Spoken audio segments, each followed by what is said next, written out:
hello, hello, hello, check, hello, hello.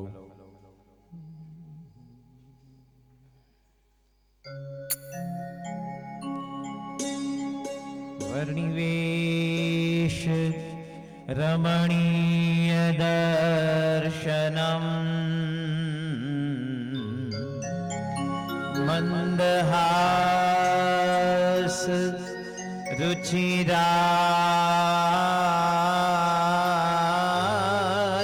रुचिराननाम्बुजं पूजितं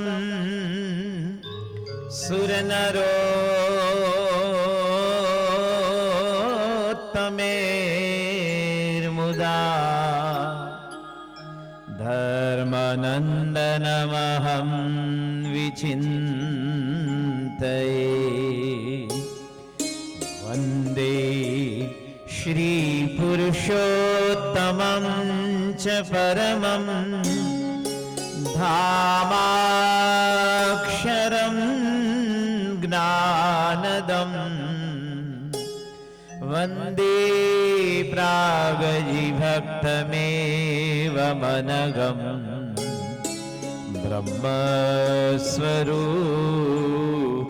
मुदा वन्दे यज्ञपुरुषदास चरणं श्रीयोगीराजं तथा वन्दे श्रीप्रमुखं महन्त गुणिनं मोक्षाय भक्त्या सदा गुणातीतोऽक्षरं ब्रह्म भगवान् पुरुषोत्तमः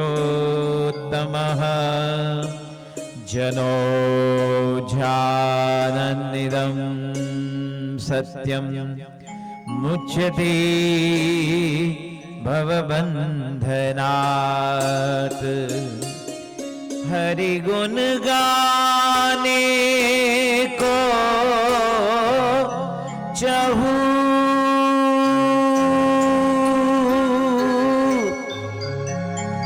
मति मुझ में नहीं लेश मेरु शिखर से उदधितल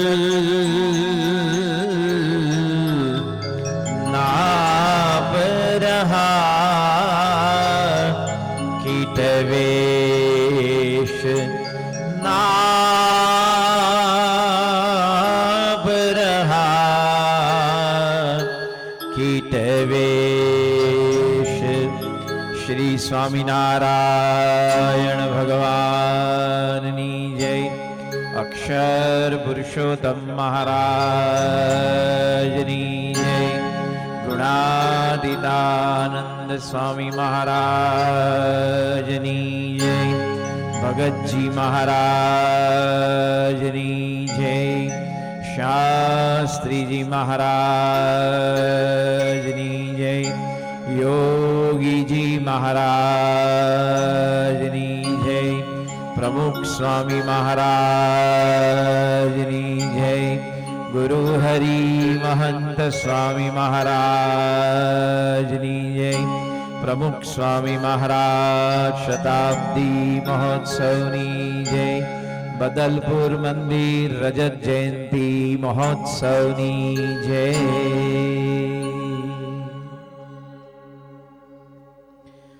गुरु हरि प्रमुख साईं महाराजे 25 वर्ष पहला बदलपुर में आવું સુંદર હરિમંદિરની સ્વયં જાતે આવીને પ્રતિષ્ઠા કરી।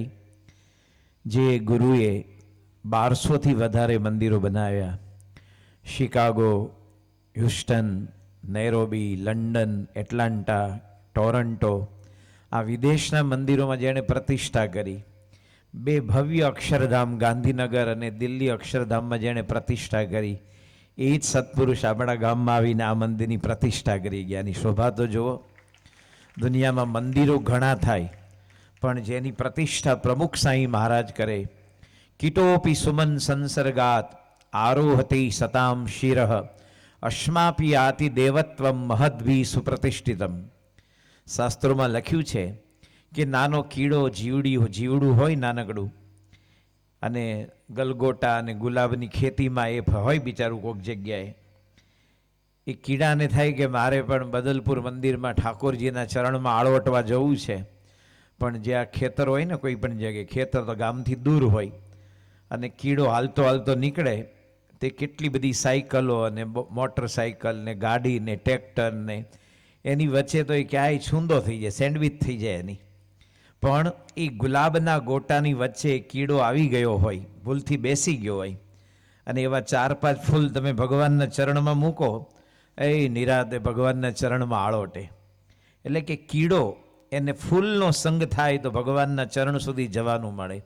એમ પથ્થર, અશ્મ એટલે સ્ટોન, પથ્થર, એ તો પથ્થર જ છે, પણ જ્યારે મોટા પુરુષ પ્રતિષ્ઠા કરે છે ત્યારે સાક્ષાત સ્વરૂપ બની જાય છે. આ સાક્ષાત સ્વરૂપ છે આપણા ગામમાં. જેવી દુનિયામાં અનેક તીર્થોની મહત્તા છે, યમનોત્રી, ગંગોત્રી, બદ્રીનાથ, કેદારનાથ, મુક્તિનાથ, પુલ્હાશ્રમ, વૈષ્ણોદેવી, આવા બધા રામેશ્વર, કન્યાકુમારી, તિરુપતિ, વિષ્ણુકાંચી, શિવકાંચી, દ્વારિકા, સોમનાથ, આવા બધા અનંત તીર્થો છે ને, એ બધા તીર્થો આપણા મંદિરમાં છે. યત પદે તીર્થ જાતમ, શાસ્ત્રો કહે છે ભગવાનના મોટા પુરુષ જ્યાં ચરણ મૂકે એ કાશી છે. ચરણ મૂકે ત્યાં કાશી, આવા સંત ચરણ મૂકે ત્યાં કાશી. પોતાના ચરણ જ્યાં ઊભા રહે એને કાશીનું તીર્થત્વ મળે. તો તમને લાગે પણ સ્વામી બાજુમાં ગંગા તો વહેતી નથી. અરે ભાઈ, આનું તીર્થત્વની વાત છે. ભાવની ગંગા હૃદયમાં વહે અને તીર્થ અહીંયા છે.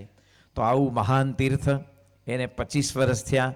એના નિમિત્તે આપણી આજે ત્રિદિવસીય પારાયણ, એનો આજે બીજો દિવસ છે. આજે બધા યુવાનોએ સભાનું સંચાલન કર્યું, ધૂન પ્રાર્થના બોલ્યા, બધા હાર તોરા એમણે કર્યા. તો આપણા ગામોમાં યુવાનનો પહેલેથી ઘણું બધું કોન્ટ્રીબ્યુશન છે, સમર્પણ છે. ઘણા યુવકો કાર્ય કરતા છે.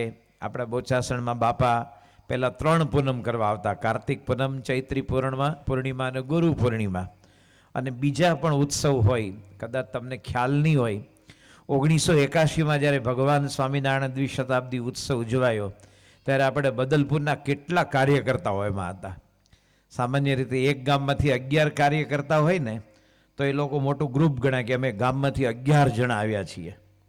તમારા ગામમાંથી હું માનું છું 81ના સમયમાં કદાચ 90 કે 100થી વધારે કાર્યકર્તા, 300 કાર્યકર્તા ગયેલા. આખો ધુલિયા અને જલગાંવ જિલ્લો ભેગા કરો ને તો એ લોકો 24 જણા નહોતા ગયા 81માં. અને આપણા ગામના 300 જણા એ સમયમાં ગયેલા. તો આ યુવાનોનું સમર્પણ પણ છે. તો આજના દિવસે જ્યારે સરદાર વલ્લભભાઈનો જન્મદિવસ છે, આજે 31મી ઓક્ટોબર, અને જે સરદાર વલ્લભભાઈને બ્રહ્મ સ્વરૂપ શાસ્ત્રીજી મહારાજના આશીર્વાદ મળેલા.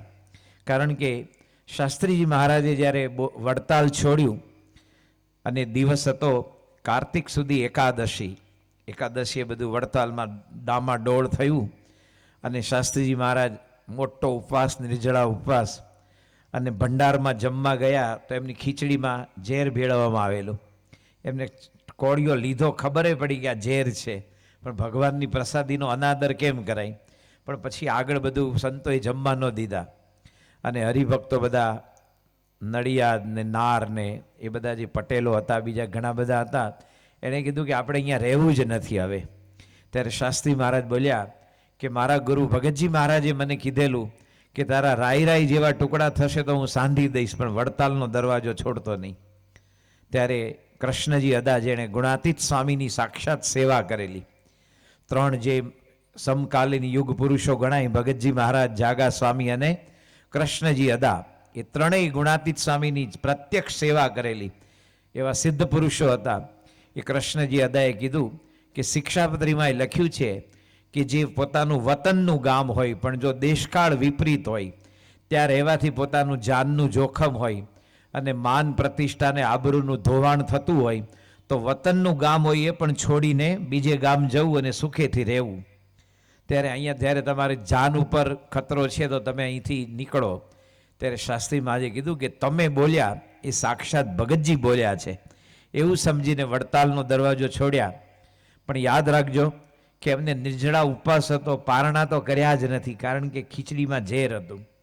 અને સીધા કરમસદમાં ઝવેરભાઈ એટલે કે વલ્લભભાઈના પિતાજીના ઘરે પારણા કરેલા. આપણા સંપ્રદાયનો આ ઇતિહાસ છે. આ મારું મનગઢન નથી, આ આપણો ઇતિહાસ છે. એ ઝવેરભાઈ જ્યારે આ બંને દીકરાઓ વિલાયત ભણવા જતા હતા બેરિસ્ટરનું, વલ્લભભાઈ ને વિઠ્ઠલભાઈ, ત્યારે શાસ્ત્રી મહારાજ બોલેલા કે આ બંને તાજ વિનાના બેતાજ બાદશાહ થશે. આ બંને તાજ વિનાના બેતાજ બાદશાહ.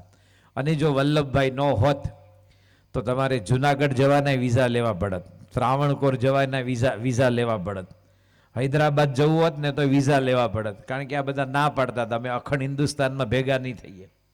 આપણે ત્યાં 750 રજવાડા હતા. એ બધા રજવાડા પોતપોતાની ધોરાજીની હાકે રાખે ને, સુલેમાનની ગાડી હાકે રાખો એમ. ગાડી સુલેમાનની હોય, ઘોડા પોતાના, અને ઘોડા જોડે પછી સુલેમાન ડાબી બાજુ જાય, જમણી બાજુ જાય, કોઈને પૂછવાનો અધિકાર કરો? એટલે આપણે ગુજરાતીમાં કહેવત છે કે સુલેમાનની ગાડી હાકે રાખો. તે બધા રજવાડા પોતપોતાની ગાડી હાંકતા હતા અને પોતે ઈટ ડ્રિંક એન્ડ બી મેરી, ખાવો પીવો ને મજા કરો. અને બધા શરાબની પાર્ટીને કે શિકાર કરવા ગયા અને બહુ આનંદ થાય તો પેરિસ ને લંડન જઈને બધું રંડીબાજીમાં પૈસા ગુમાવતા હતા. એ રજવાડાને રસેય નહોતો એકત્ર થવામાં. પણ સરદાર વલ્લભભાઈએ આ બીડું ઝડપ્યું અને આખું હિન્દુસ્તાનનું એકીકરણ કર્યું. કાશ્મીરથી કન્યાકુમારી 2400 કિલોમીટર, અને દિબ્રુગઢ આસામનું છેલ્લું ગામ, અને આસામથી છેક કચ્છ સુધીનો આ વિસ્તારને અખંડ હિન્દુસ્તાનના ઝંડા નીચે એક લાવનાર કોઈ હોય તો એ સરદાર વલ્લભભાઈ હતા. અને એમણે શાસ્ત્રી મહારાજના આશીર્વાદ લીધેલા. અને સરદાર વલ્લભભાઈએ આ જે કાર્ય કર્યું એ જાણે બ્રહ્માનંદ સ્વામીનું પદ એના જીવનમાં સાકાર થયું હોય એવું પદ. આજે યુવા દિન પણ છે, સૌને ગમે એવું બ્રહ્માનંદ સાંઈનું પદ સાંભળીએ. ટેકી લો ટેક ન મેલે રે મરદ ખરા જગમાહી. આ દુનિયામાં મરદ કોણ એમ તમને કદાચ ખબર નહીં હોય, પણ કાઠિયાવાડમાં બાપુ હોય ને, ઝાલા, જાડેજા, રાણા, ચુડાસમા, એ બાપુને તમે ટેટો કહો ને તો તમારે ધીંગાણું થાય હો, ધ્યાન નીકળે. એટલે મને ટેટો કીધો કે હું બાપુ શું કહે? કાઠિયાવાડમાં એ કોઈ ઝાલા, જાડેજા, રાણાને ટેટો ન કહેવાય, શું ગણાય? એનું બહુ મોટું અપમાન. ઝાકિર હુસૈન ને અનિંદો ચેટર્જી તબલા વાદક ગણાય, એને તબલિયો કયો ને એનું બહુ મોટું અપમાન ગણાય. તબલા વાદક ભાઈ, તબલિયો નહીં, તબલચી નહીં. તો બ્રહ્માનંદ સાંઈ કહે છે સાચો મર્દ કોણ એમ. આપણે લાગે એમ સરસ મજાની 6 ફૂટની હાઈટ હોય, આમ સરસ આમ ફૂલાવે, એનાની છાતી 42 ને ફૂલાવે ત્યારે આમ 47-48 ની આમ ચેસ્ટ થતી હોય, આમ મોટી મૂછ હોય ને ત્યાં લીંબુ ટીંગાડે એવી મોટી મોટી મૂછ ઘાસના પોળા જેવી હોય, આંખો મોટી મોટી હોય. આપણે લાગે જો મરદ નીકળ્યો, શું કે આપણે મરદ લાગે. આવો જે યુવાન હોય ને એ મરદ લાગે.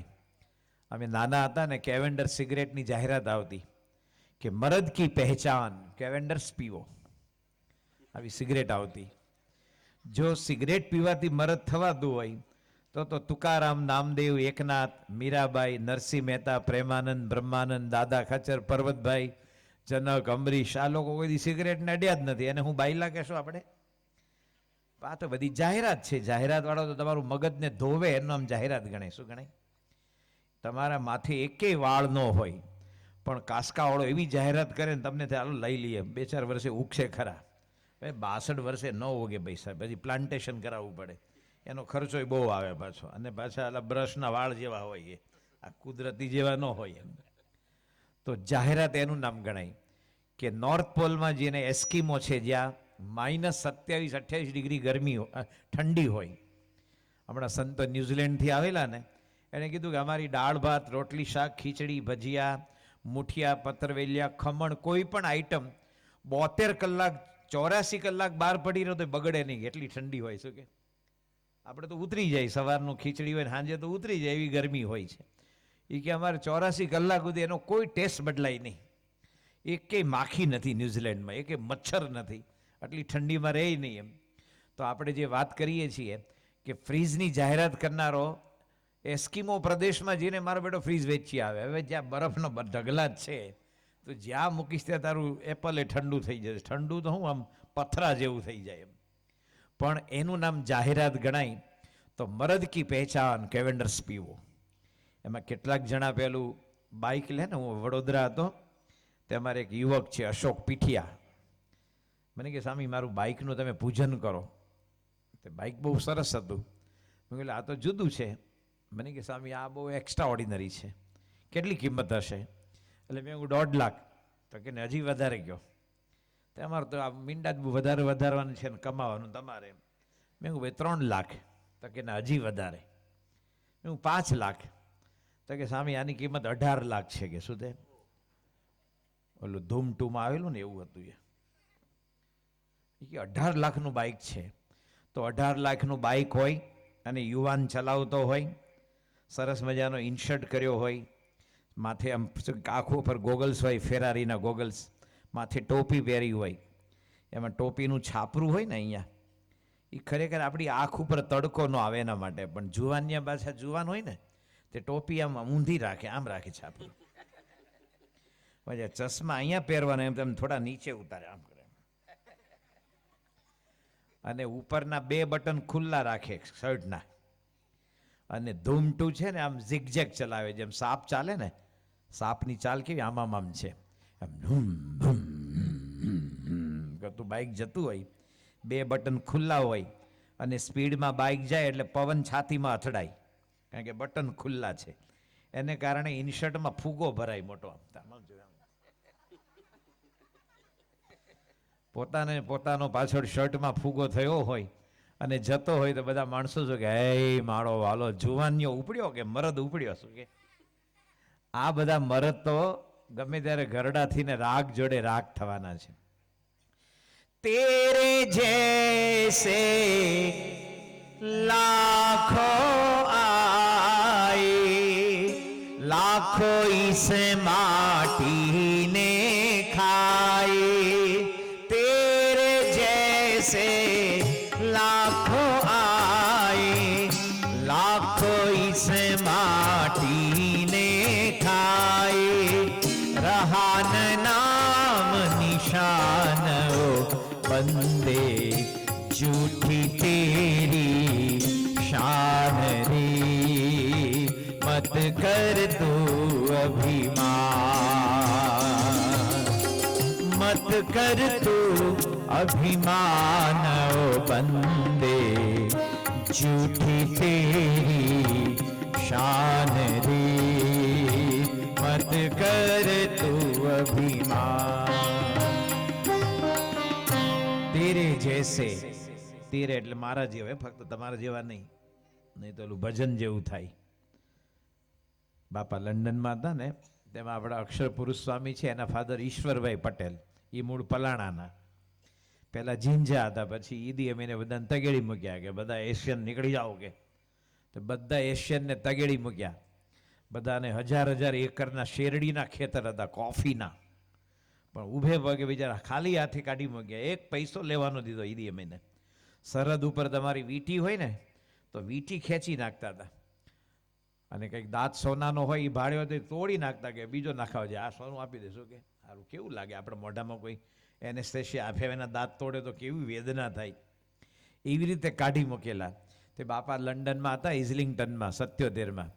તો એણે ચાલુ સભામાં ભજન ગાયું, અને બાપા બેઠા હતા કે તારે માથે નગારા વાગે મોતના રે. તો બધા હરિભક્તો જીલે, અને બધાએ બાપાને સામે હાથ કર્યો આમ કે તારા માથે, સ્વામી કે આપણે માથે વગાડ્યા કે નગારા મોતના. એમ તેરે જેસે, તમારા ને મારા જેવા કરોડો માણસ આ દુનિયામાંથી નીકળી ગયા. એનો કોઈ ઇતિહાસ છે? આપણા બદલપુરનો તમે સરપંચનો ચોપડો જોજો કે આપણા દાદા શું કરતા હતા ને શું જમતા હતા ને કેવા કપડાં પહેરતા ને કેવું ઘડિયાળ પહેરતા હતા. કોઈ ઇતિહાસ મળશે? ઘરમાં એનો દીકરો ઇતિહાસ નથી રાખતો. એ સમવન હોય, ગઈકાલે રોકી મારો દાદો સમવન, તો ભાઈ કોણ દાદો કોણ કરતો ને શું ખાતો હતો ને શું પીતો હતો, કોઈને કશી લેવા દેવા નથી. એટલે કે છે ન રાજા રહેગી, ન રાજા રહેગા, ન રાની રહેગી, એ મિટ્ટી સબકી કહાની કહેગી. આ માટી છે ને, જેમ આપણે ઓલું સીડી હોય ડીવીડી એમાં બધા કેટલા બધા ડેટા હોય, કેટલાક એ બધામાં 60 GB છે, TB ટેરાબેટ્સ છે, બરાબર.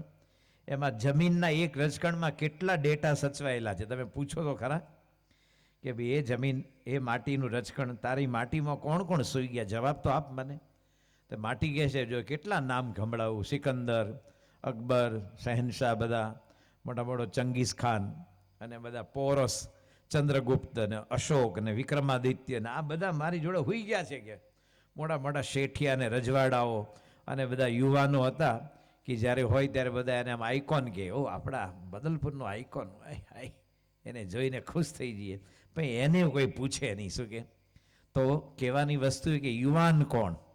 પ્રમુખ સાંઈ મહારાજ એક યુવાન, લંડનમાં એનું નામ હરીશ પટેલ, બોચાસણ પાસે જે પાળજ ગામ છે ને, પાળજ ઈસણાઓ પીપળાઓની બાજુમાં, એ પાળજ ગામના આઈ.કે. પટેલ, ઈશ્વરભાઈ ખુશાલભાઈ પટેલ, અને જેવો તેવો માણસ નહીં, બ્રિટિશ બેંક હતી બાર્કલેસ બેંક, એના પોતે જનરલ મેનેજર લેવલનો માણસ.